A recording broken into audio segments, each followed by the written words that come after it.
So 1, 2, 3. Hello, I'm Paddy Torsney. I'm the permanent observer for the Inter-Parliamentary Union here at the United Nations in New York. And I am Alessandro Motter, Senior Advisor for Economic and Social Affairs, also here at the IPU office at the United Nations in New York. Paddy, could you please explain a little bit to the audience about the IPU story, about the goals, the mission? Sure. The Inter-Parliamentary Union started 130 years ago as an opportunity for parliamentarians, as representatives of the people, to get together and to discuss the issues. At the time, the world was in great conflict, and it was viewed as, kings and queens fighting with each other and different presidents declaring war and what have you. It was a turbulent time. So this French and British Member of Parliament gathered together with 7 other parliaments and created this opportunity for parliamentarians to just start to discuss the issues. Over the years, we've grown to 179 parliaments. So that includes shura, councils, Knessets, national assemblies.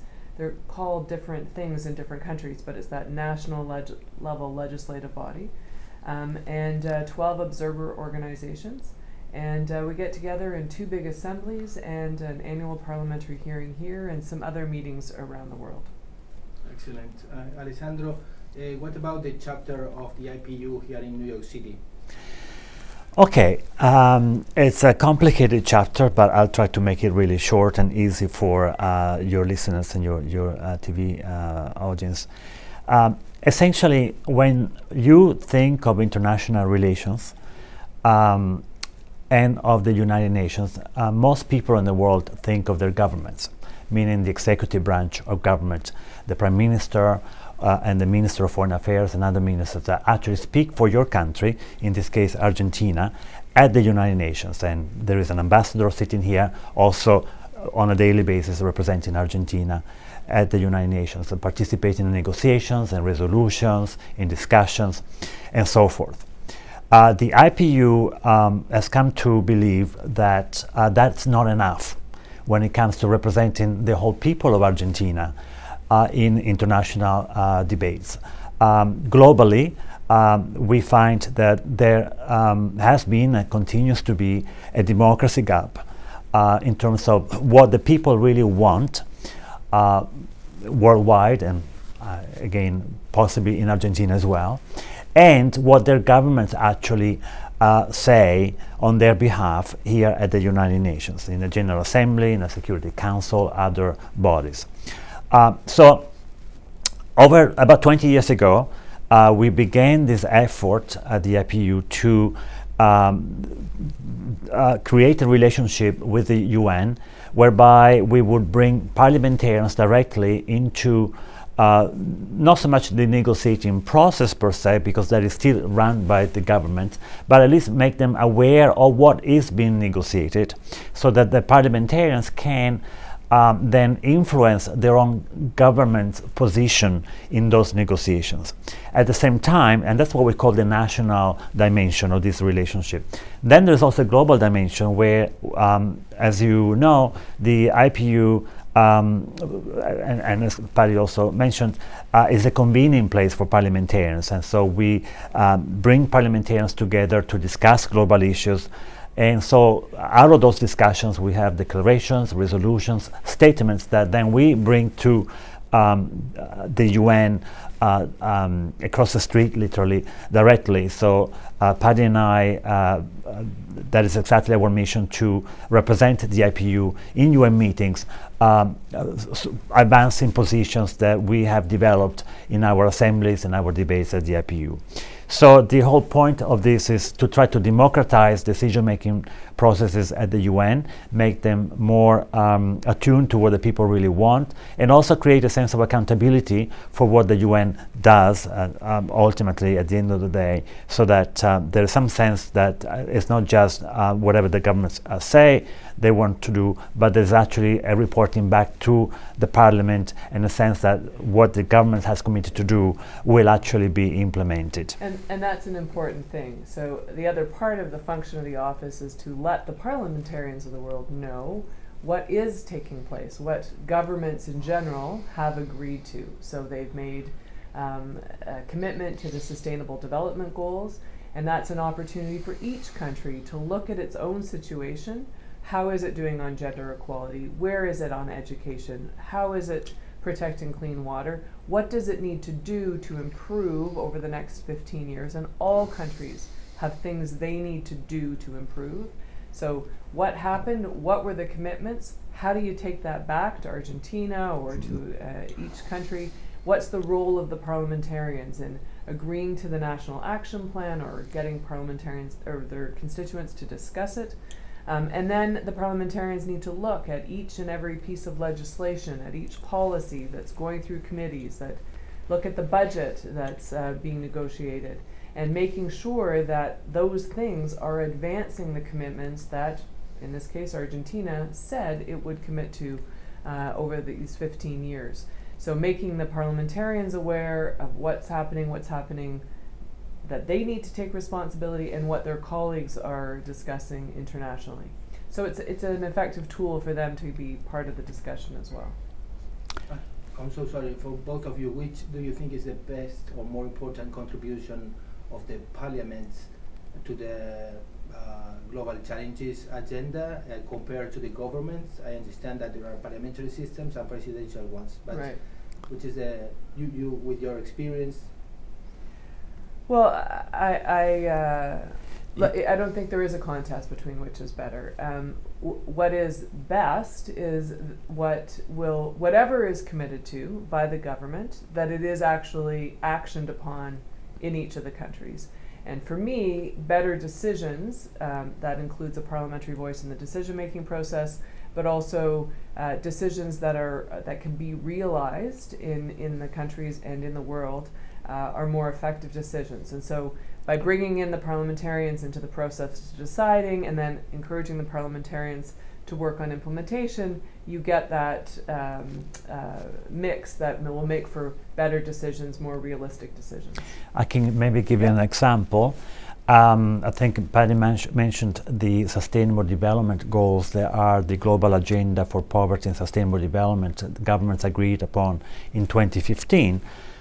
Each year there is an exercise, a reporting back from the governments to the UN, something called the High-Level Political Forum for Sustainable Development, which is really the accountability mechanism for the UN to monitor the implementation of the SDGs, the Sustainable Development Goals. So one way we are working to put pressure on governments to actually tell the truth, so quote unquote, to the UN in terms of what they're doing to advance the goals in their own respective countries, is to ask the parliaments of the countries reporting back to the UN to check if they are being consulted properly in the preparation of the report that the government will submit to the UN. And we're asking basically we're encouraging interaction between the government and the parliament so that the final report that the government submits to the UN actually takes into account the views of parliamentarians, and the views of parliamentarians that also includes the views of the opposition. You see, that's very important. Not just of the parliamentarians that are already on the government side. So we're trying to encourage this wider discussion with the parliament so that at the end of the day there is no winner or loser. What emerges is a greater ownership of the national development agenda and of the policies that the government says wants to pursue in the implementation of the Sustainable Development Goals in that particular country. So that's an example of how we're trying to combine the executive and the legislative in a way there's not necessarily inimical, but it's a positive collaboration between the two branches of government, so that ultimately there is a real commitment to making a difference when it comes to the SDGs. And following what you are saying, could you give us a leading case, for example, related to the ratification process by the parliaments of the negotiations and the signature of agreements between treaties? There is some great examples, yeah. Sure. When I was a member of Parliament, the world negotiated the Ottawa Convention on the banning of anti-personnel landmines. And so we worked through parliamentary diplomacy, through the IPU and through other organizations to really advance that. Because yes, it's terrific. All those countries, they signed, they said we'll do something, but you have to take that agreement and you have to domesticate it. You have to pass a piece of legislation and then implement it. You need to destroy the landmines. You need to agree that your military will never put them down and in practice never put them into the ground again. And so we raised awareness amongst the parliamentarians about what their country had committed to, and then we encouraged them to bring in that ratification in their country. And many said, oh, you know what, I didn't know that. Great, what's the tool? And we worked with the International Red Cross and we provided model legislation. And that was one of the fastest ratified agreements, and it has made a real difference in people's lives and in the way that militaries operate internationally. So it's a great example of parliamentarians working to support and make a difference in what's happening in the world. That's also a great example of civil society, which was agitating for changes, working with parliamentarians and the international community to accomplish a goal that made a difference for lots of people's lives. You have mentioned climate change, gender equality, education, and so on. I would like to ask you about one of the most important threats, which is basically the commercial war between China and the US, and what is happening with international trade and the WTO. So do you have a word about that? Well, that's a big discussion, and incidentally, it is the Geneva office that does the relationship with the WTO. That's another thing we should clarify. The UN is not just in New York. There are different hubs.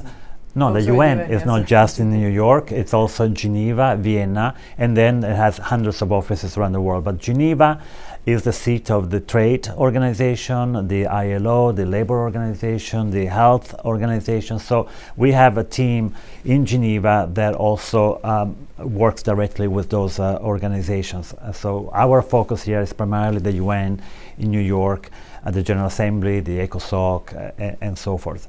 So the trade thing is difficult to explain. Here I have to bring in my own perspective because you're asking me about something that the IPU has not really addressed directly, this China-US trade war, as you wish. All I can tell you is that just recently, again, it was made very clear in the media that the U.S. deficit has not changed. Trade deficit with China has not changed one iota. And that a lot of the manufacturing plants that would have in China that would have exported to the U.S. and that have now been hit by these tariffs has simply moved to Vietnam or moved their production to Vietnam or other countries. So I think that the effect of this trade war has a little bit exaggerated in terms of what it's done to the global economy. There is a gap between the perception and the reality. That's what I'm saying. In terms of our relationship with the WTO, we have a regular process called the Parliamentary Conference at the WTO, which we do together with the European Parliament. And the idea of that is to, familiarize parliamentarians with the negotiation of the new round of trade agreements that keeps being postponed. Because there are many issues that have been left unaddressed by previous treaties under the WTO, and to also again scrutinize a little bit how the WTO actually operates as a trade organization. It's actually funny you should hit on this particular issue because one of the catalysts that made this whole agenda for greater democracy in global affairs is precisely related to the trade and the trade meeting that happened in Seattle, US, in 1999, I believe, where there was a big mass demonstration because people were saying, not just from this country, but from around the world, they came, civil society organizations, and they protested how there was no transparency in these negotiations, and how people felt globalization led by trade and finance was basically being governed over their heads or behind their backs, and there was no sense of ownership by the people, and that a fear emerged also that this agenda was not in the best interest of the people. So it's funny, it's actually out of that we also took up this whole trade agenda at the IPU. And on that, I was involved at that time because it's also really important. In many countries, the parliamentarians and the trade ministers don't have a regular dialogue. And yet whatever's negotiated, the parliamentarians are going to hear about it at the door in the next election, and they're going to be held responsible. So we needed to find a way for them to be aware of what was being discussed, to have input to what was being discussed.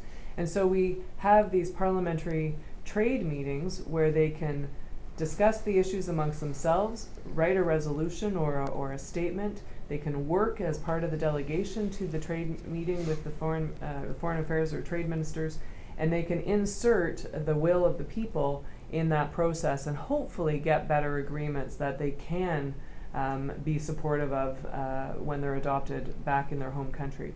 Because again, this is one of those things where all the agreements in the world don't work if the people don't support them. So we need to make sure that they're actually effective agreements. In the last P20 in Japan, it was included in the joint statement, I support to the multilateralism, and as part in the center of that, basically to the UN. Yeah. So how do you think, do you promote the participation of the MPs from all over the world in the General Assembly of the UN, or how is the way you contribute to this participation? So we have, as an organization, worked with parliamentarians and promoted the idea that the delegations that come to the General Assembly or for any of these discussions, that there is a component of a parliamentary, so parliamentarians in the delegation. Each country has its own mix on how that works, and that's up to those countries to decide. But it is an opportunity, and we not just encourage governments to listen to that, but in all of those big meetings, in Marrakesh on migration, at the COP meetings on climate change, at the big UN AIDS meetings, at those big discussions, we've provided a one-day parliamentary meeting that encourages the parliamentarians to be there, reminds the governments that they have a perspective, and often the MPs can become part of the parliamentary part of the ministerial delegation and have a greater sense of what's being negotiated and remind their ministers or secretaries of state or whatever they're called in that country what the parliamentary perspective is, what their own constituents' views are.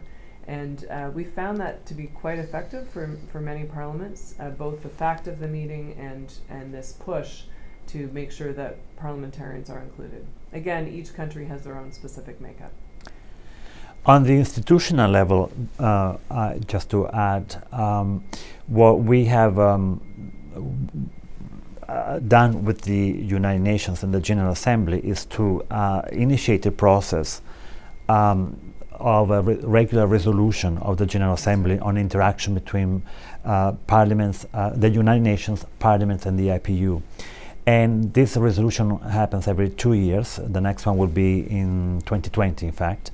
And I forget now when exactly, but we worked with the member states to make sure that there will be language in this resolution that explicitly invites national delegations attending UN meetings to also include members of parliaments. So it's actually gone further than us telling our parliaments, please send a delegation to the UN to this meeting. Ultimately, they cannot attend unless the Prime Minister of the day says, yes, please, let's have some parliamentarians come with me to this major UN summit or not.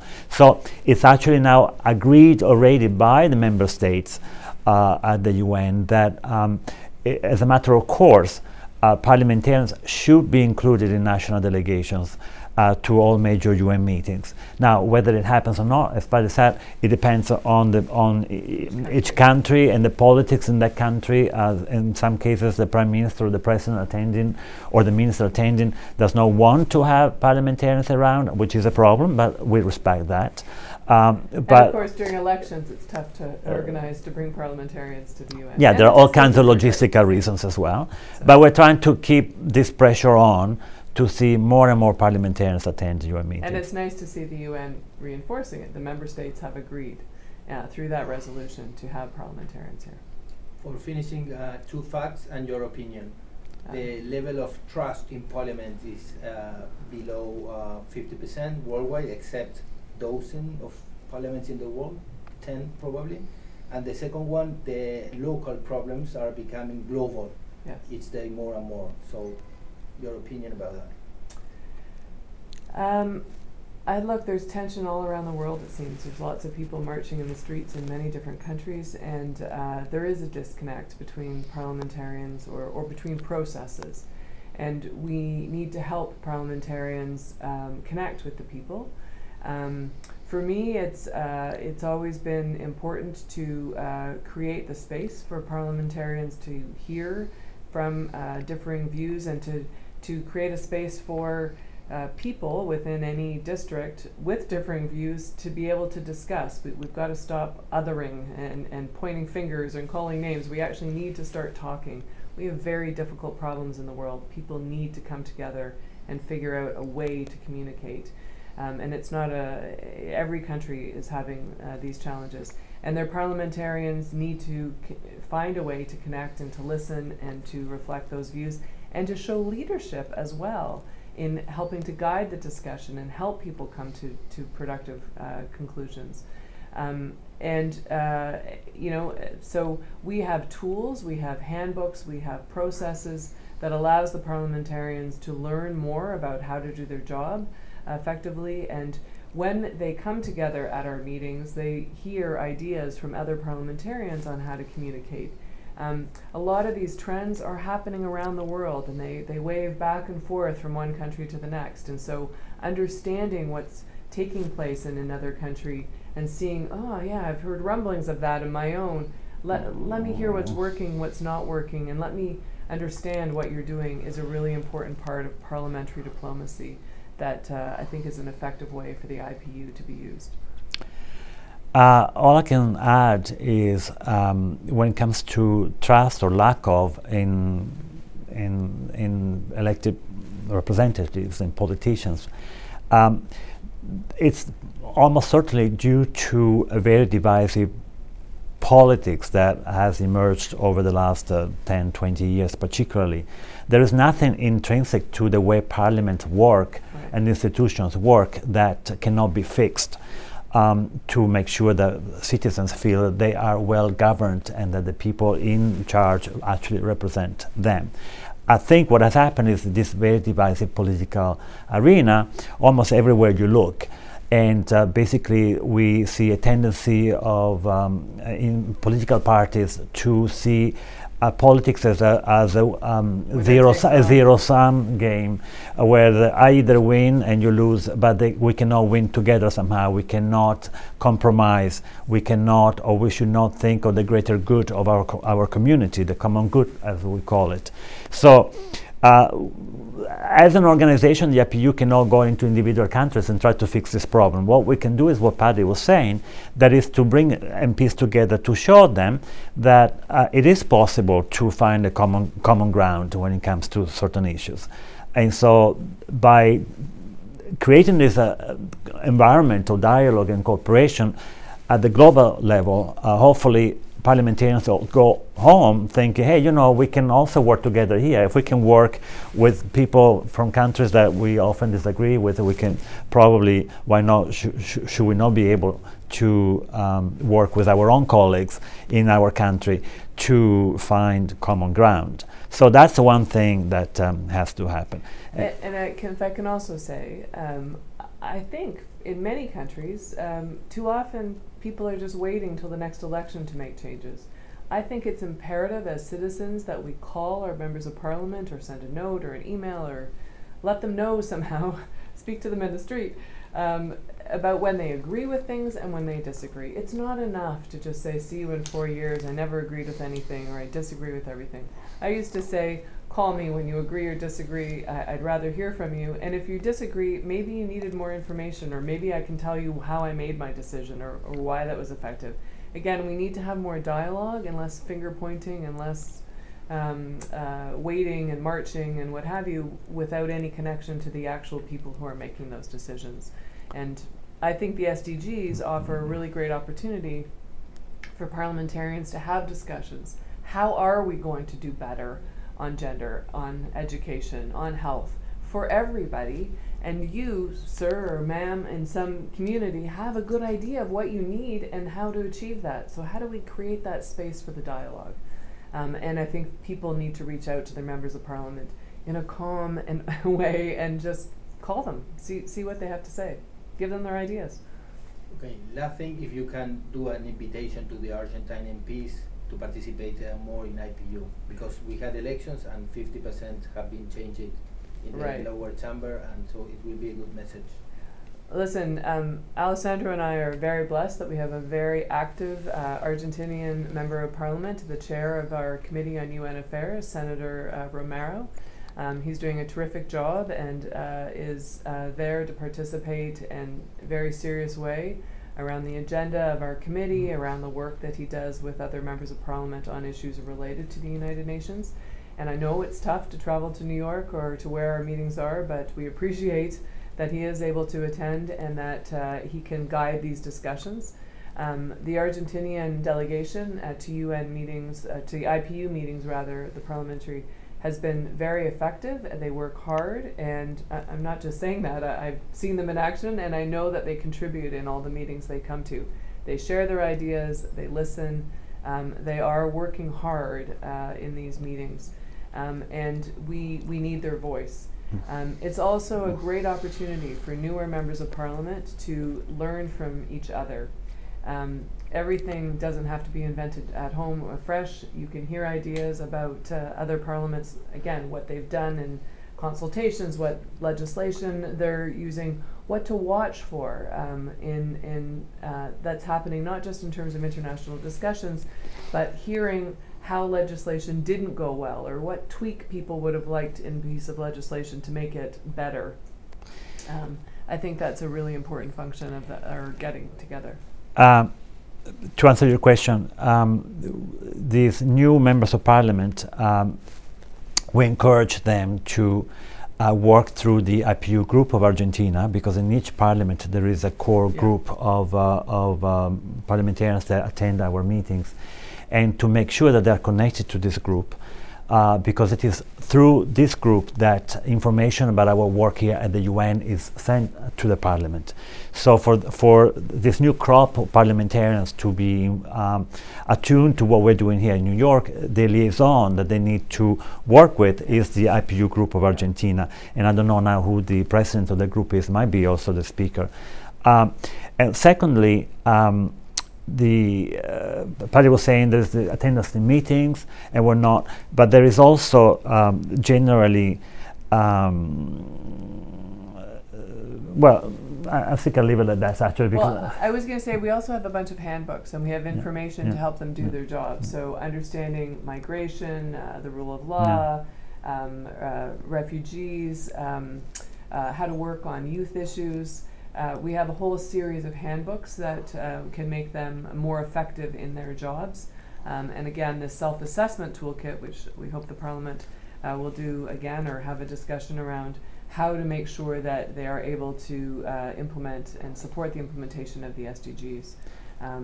It's really quite important. We have another 10 years to accomplish the goals that were set out, and there's a real push on internationally to make sure that we're successful. The goals are designed to leave no one behind and to make the world a better, more sustainable, safer, more equal place for all citizens of the world. The other thing I was going to say, I'm sorry, is there are parliaments that have created groups for the UN. The German Bundestag is an example. So within the Foreign Affairs Committee of the German Bundestag, there is a subcommittee that follows UN affairs. So that because the Foreign Affairs Committee tends to focus directly on issues, okay, of international relations, doesn't necessarily always look at the UN as an institution. For example, the UN budget, the contribution that goes from the government to the UN, all kinds of institutional issues are kind of the Foreign Affairs Committee often doesn't really get into directly. So in Germany, they have created a subcommittee that is more attuned to specifically what is going on at the UN, not just in international relations in general.